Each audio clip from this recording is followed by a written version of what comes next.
going to the FA Cup, and we're gonna do the e-learning heroes challenges all over the city. Alright, so what is my job title? E-learner. And what are my roles and responsibilities? Like, what do I do as an e-learning designer? Sit on articulate and you move stuff around with triggers and buttons to go to the next slide, and databases and just stuff like that. And people call you and they say they want it to be gamification-fied, so you do that. Alright, so I'm supposed to tell you guys what my job title is. So my job title is that I am a learning architect, but I really think that job titles don't matter. It's more about what you do. I would say that if I had to pick one, I would say learning designer and developer.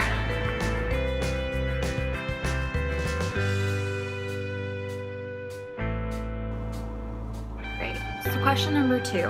What tools do you love? Of course, Articulate Storyline too. And then I would also say the Adobe Creative Suite, mainly probably Illustrator and also Photoshop.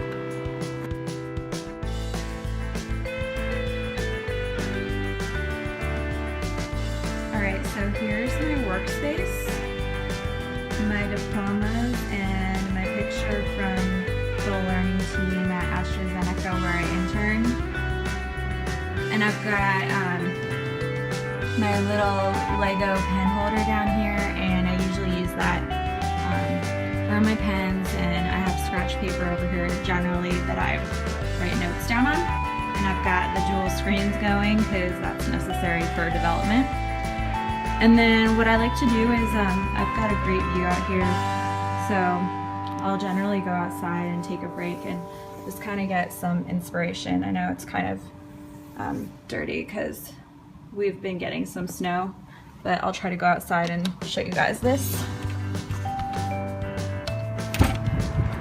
So, oops. So here is my awesome view. I work from home, so it's warranted that I have an awesome view. And I go out here to kind of just relax, like drink some coffee.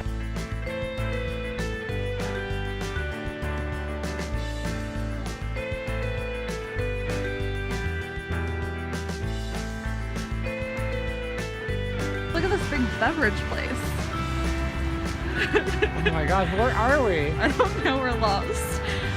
This is what you have to do to get to creativity. You have to get lost in the city. Well, there's no numbers. 134. No, it has to be the side of the road. 127? Oh yeah. Oh, cool. Alright, we're gonna go do cooking classes and get creative.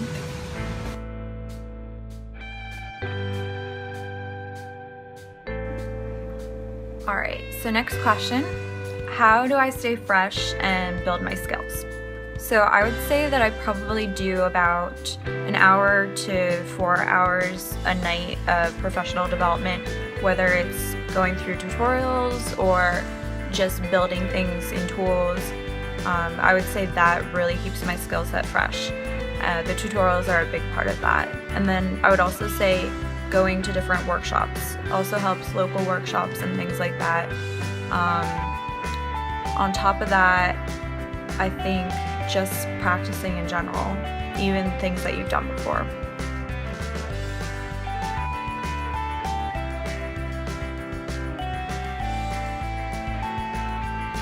So how do I avoid burnout?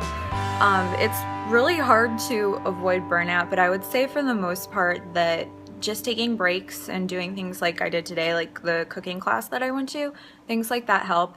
I would also say going to the gym. I try to go to the gym at least 3 days a week, minimum, because it really helps me re-energize myself.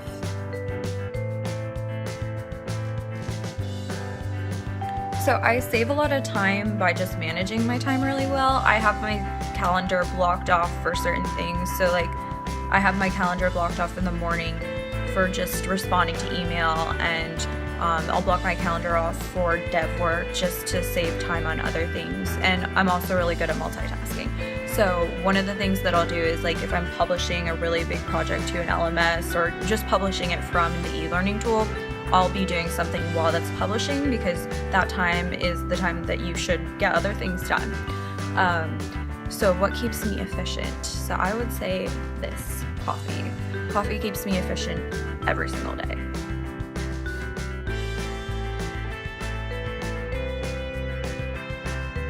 I manage my workflow with a lot of to-do lists. My favorite project management tools would be, I love Asana because it's free, but my favorite one for work that I've ever gotten to work in would be Basecamp.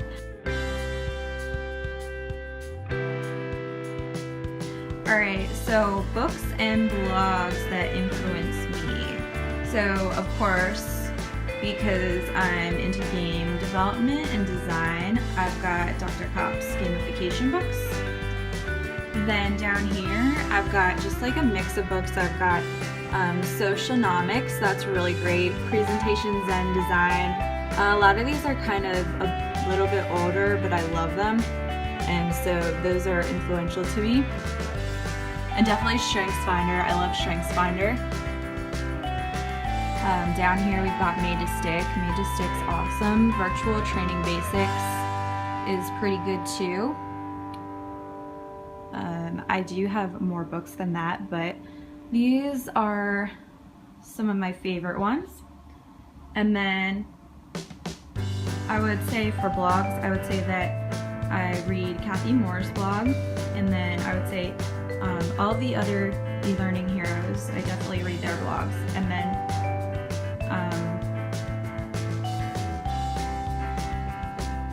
I would say that I also read a lot of the tech sites, so I'll read like Wired or TechCrunch and different things like that.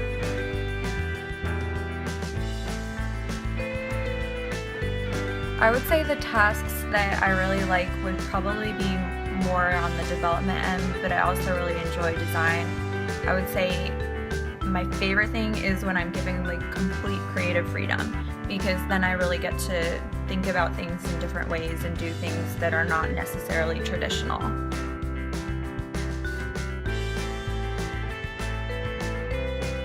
The tasks that I hate the least would have to be any of them where I have to basically just gather data and just look at numbers and just stare at them and then add them up and tear them apart and rework the data over and over again and try to figure out what the different numbers mean. And it's just more of the analytical data gathering stuff that I don't find to be fun at all. There's not too much creativity that goes on with that.